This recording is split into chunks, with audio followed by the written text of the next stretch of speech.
There's no better time to choose than to start exercising, to start working out, or start doing Olympic weightlifting than right now. You know what I'm saying? I preach this to you guys time and time again on previous videos. If you're 35, 36, 37, 38, 30.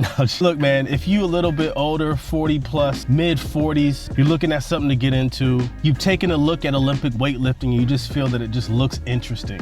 You've never puffed with it before, you never tried it before, it just looks interesting. This is the right place. In the last video, we've talked about different cycles, different microcycles, macro cycles, mesocycles, all this weird stuff. All that means is we have a plan. We have a plan of attack of how we're gonna attack our training. And we've broken that down starting from the year, going into the season, going into the week, and then breaking that down day by day throughout the week. That's all that means. We've just started the muscle building phase. So like I said, man, this is the perfect time for you to get started. Feel free to follow along week by week. At the end of each one of these videos, I'll have recommended movements for anyone looking to get into Olympic weightlifting for the first time. You may have even gotten into Olympic weightlifting previously.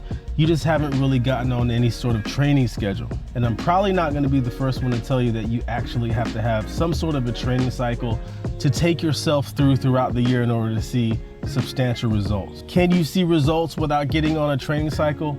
Yes. Can you see better results actually using a training cycle? Yes. Why not use your time more efficiently? Start off with a good plan. Start off with a few realistic goals you can reach, and let's get to work. Let's start off with today's workout, which is clean and jerks and clean pulls. These are the clean and jerks that I did for today. I didn't work with anything heavy. Specifically, I think I only worked up to like 185. If you're just starting out, I recommend just using the bar, bro. If I had to do it all over again, I'd do a whole lot more bar work. I would do a whole lot more PVC pipe work because I want to get my muscles connected to my brain, man. I really want to establish those neurological pathways from my brain to the muscles to build muscle memory so that when I do start to add on weight, I'm working the most efficient and most effective way possible. And so this is what I did for today. If you're just starting out with Olympic weightlifting, I want you to start off from the bottom position. Before lifting the bar from the very bottom position, just simply pause yourself and leave yourself in that position for about a good 3 to 4 seconds. Slowly pull that bar up to right above the knee. When that bar gets to above the knee position, I want your chest to be still over the bar. I don't want you to be in the up position. I want you to be kind of hunched over with your hips held up high, just enough so that the bar can clear your knees. From here, I want to see the bar come back down to the start position with your hips coming down into that sitting position with your head and eyes looking up. If I had to do this all over again, I would spend a whole lot more time in this start position all the way until the bar passes my knees, just above the knees. Even now, as a somewhat seasoned lifter, I still have issues with these positions. If I would have slowed myself down and worked with the PVC pipe or just the bar more frequently when I was first starting out in lifting, I would have had a whole lot better technique come 8-9 years later into the game. When I first started weightlifting, it was in the CrossFit realm. And so a lot of the nuances, a lot of the bar path, bar receiving positions weren't really touched upon necessarily when I first started doing CrossFit. And that's not a knock against CrossFit at all. That's not a knock against the people that taught me when I first learned CrossFit. That's just simply the evolution of Olympic weightlifting and how it's grown over the past decade in the United States. No, I'm not saying that Olympic weightlifting was not popular prior to 10 years ago, but I will say that it's a whole lot more popular now than it was then. With that being said, a whole lot more of the nuanced techniques that come from Olympic weightlifting have bled over into the mainstream. That's why even in some of the CrossFit gyms now, you'll hear things like, hey, make sure the bar is in a good receiving position. Whereas 10 years ago, you would never hear anything like that.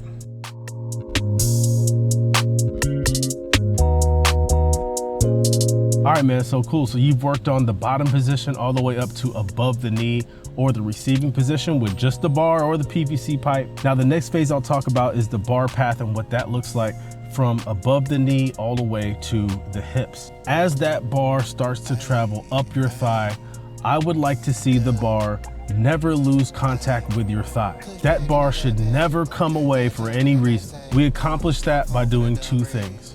by flexing our lats and pushing the bar towards our legs, and by slowly scooping our hips or our butt underneath the bar. Doing both of these things will ensure that the bar will not come away from us, or will ensure that the bar won't lose contact with our thighs. What does the speed look like coming from just above the knee all the way to the hip? It should be a nice even acceleration in speed from just above the knee all the way to the hip. As we get closer to the hip, the speed starts to get faster. So notice that we're not taking the bar from above the knee to the hip in just one big motion, all the same speed. It's an acceleration from slow to fast when we get to the hips. And then right when we get to that fastest point in speed, we are going to shoulder shrug and pull the bar up to around our belly button. Once again, we slowly accelerate from just above the knee to the hip, shoulder shrug, pull the bar up to just at our belly button height. I recommend you do this with just the bar for like 5 reps, 5 sets. If you can manage more reps or more sets, by all means, have at it. But this is something that I wish that I did more frequently 8 to 9 years ago when I just picked up, or when I just got started with the Olympic weightlifting movements.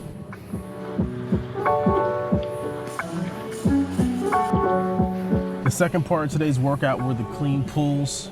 In contrast to doing the clean pulls even just last week and the week previous, we're just adding a shitload of reps, man.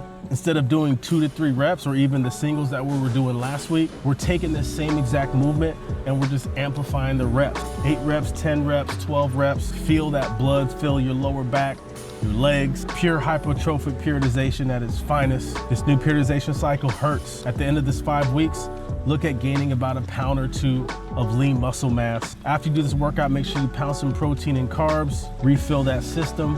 In the next video, I'm gonna give you guys another kind of beginner's movement that you guys can take and put in your arsenal. Welcome to 6 out of 6 here on YouTube, where if you are a middle-aged athlete or you're looking at getting into Olympic weightlifting for the first time, this is the channel for you. I'll be recommending beginner movements that anybody could do, even at an intermediate level. Always remember, when it comes to Olympic weightlifting, nothing beats the basics. And I'm gonna holler at you guys in the next video.